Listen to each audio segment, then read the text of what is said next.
Well, hello and welcome, time travelers, and welcome, new time travelers.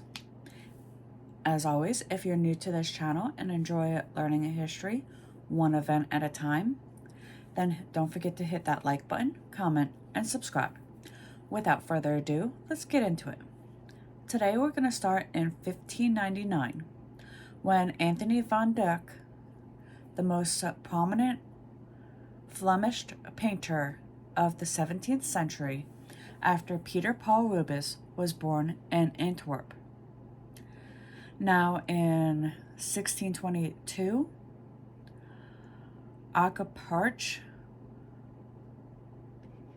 brother of Chief Patain, and his successor as the leader of the Pontain Indian Empire, led the attack on the Jamestown colony, killing at least 347 colonists and initiating the Pontain War.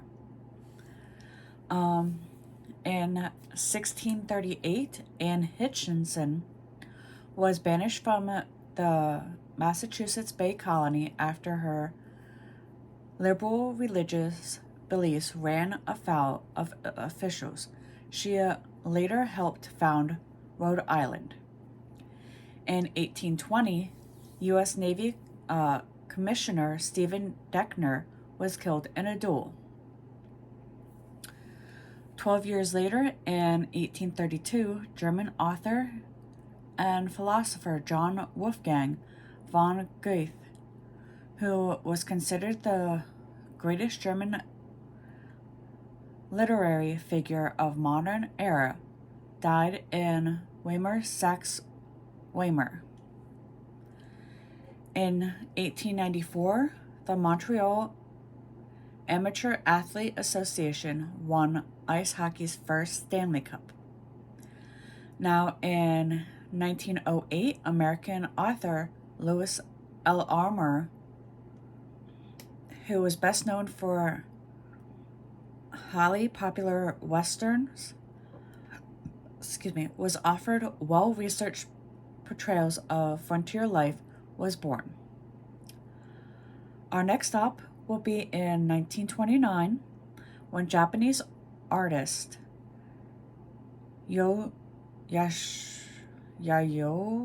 Kusama, I'm not sure how you pronounce that, who achieved success as a self-described observational artist, known for her extensive use of polka dots and for her infinity mirror rooms, was born.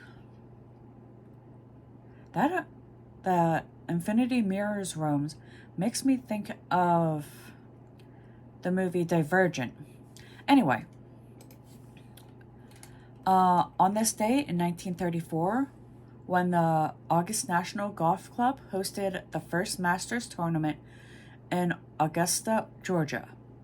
Moving right along to 1945, when the Arab League, a regional organization of Arab states in the Middle East, was organized in Cairo by Egypt, Syria, Lebanon, Iraq, Transjordan, which is now Jordan, Saudi Arabia, and Yemen. The following year, in 1946, President Harry S. Truman announced the atomic bomb test at Bikini Atoll, scheduled for May 15th, had been postponed for 6 weeks. In 1948, English composer Andrew Lloyd Webber, whose works such as Evita, Jesus Christ Superstar, and Phantom of the Opera helped revitalize British and American musical theater in the late 20th century, was born.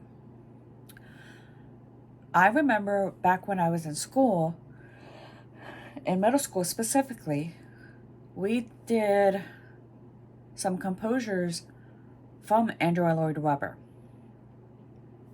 Anyway, in 1954, Peter Thornycroft, president of the British Board of Trade, told the House of Commons that the British government was determined to effect the maximum trade with the USSR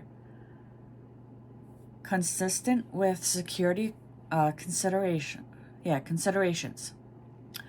We will now make a stop in 1971 when North Vietnamese missile sites were bombed for the second day in relations for attacks on U.S. reconnaissance plane and bombs in Laos. Now, in the following year, in 1972, when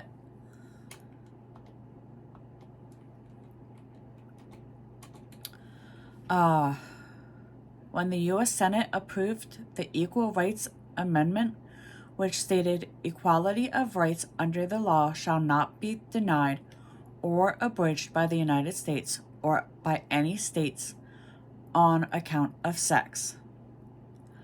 But it failed to be ratified by the requisite majority of 38 states before the deadline. 2004 brought us an Israeli missile strike that killed Palestinian Islamist leader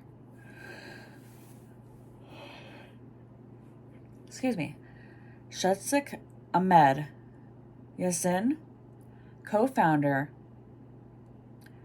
in 1987 of the militant Palestinian organization Hamas. And finally, in 2019, is when Special Counsel Robert Mueller delivered his report on Russian interference in the 2016 U.S. presidential election to the Attorney General, William Barr. It stated that while this report does not conclude that the president, which was Donald Trump at the time, committed a crime, it also does not exculpate him. And with that, we return to 2024 and our current history. Until next time.